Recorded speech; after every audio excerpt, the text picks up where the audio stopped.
श्री हरि विष्णु देवाय नमः। तुलसी विवाह के संबंध में प्राचीन ग्रंथों में कई कथाएं दी गई हैं। एक ग्रामीण कथा के अनुसार एक परिवार में ननद भाभी रहती थी। ननद अभी कंवारी थी। वह तुलसी जी की बड़ी सेवा करती थी, पर भाभी को यह सब फूटी आंख भी नहीं सुहाता था। कभी कभी तो वह गुस्से में कहती कि जब तेरा विवाह होगा तो तुलसी ही खाने को दूंगी तथा तुलसी ही तेरे दहेज में भी दूंगी। यथा समय जब ननद की शादी हुई तो उसकी भाभी ने बारातियों के सामने तुलसी का गमला फोड़कर रख दिया।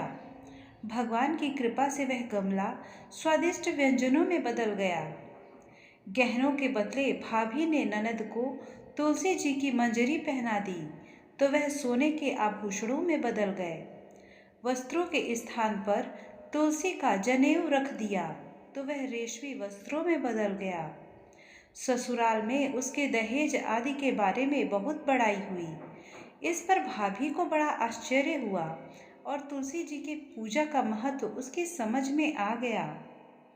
भाभी की एक लड़की भी थी। वह अपनी लड़की से कहती कि तू भी तुलसी जी की सेवा किया कर, तुझे भी बुआ की तरह ही फल मिलेगा। पर लड़की का मन तुलसी की सेवा में नहीं लगता था। लड़की के विवाह का समय आया तो भाभी ने सोचा, जैसा व्यवहार मैंने अपनी ननद से किया उसी के कारण उसे इतनी इज्जत मिली, क्यों न मैं अपनी लड़की के साथ भी वैसा ही व्यवहार करूं। उसने तुलसी का गमला फोड़कर बारातियों के सामने रख दिया, परंतु इस बार मिट्टी मिट्टी ही रही। मंजरी व पत्ते भी अपने पूर्व रूप में ही रहे तथा जनेऊ जनेऊ ही रहा। सभी बाराती भाभी की बुराई करने लगे। ससुराल में सभी लड़की की बुराई कर रहे थे। भाभी ननद को कभी घर नहीं बुलाती थी।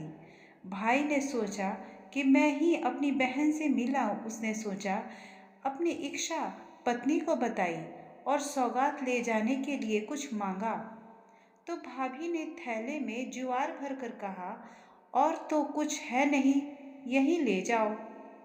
वह दुखी मन से चल दिया। भला बहन के घर में कोई ज्वार लेकर आता है। बहन के नगर के समीप पहुंचकर उसने एक गौशाला में गाय के सामने ज्वार का थैला उलट दिया। तब गौपालक ने कहा, ए भाई, सोना मोती गाय के आगे क्यों डाल रहे हो। भाई ने उसको सारी बात बता दी तथा सोना मोती लेकर प्रसन्न मन से बहन के घर गया। बहन बड़ी प्रसन्न हुई। कथा की लोक श्रुति यह है कि तुलसी जी की सेवा से दाम्पत्य जीवन सुंदर और प्रगाढ़ होता है। जय तुलसी मैया। धन्यवाद।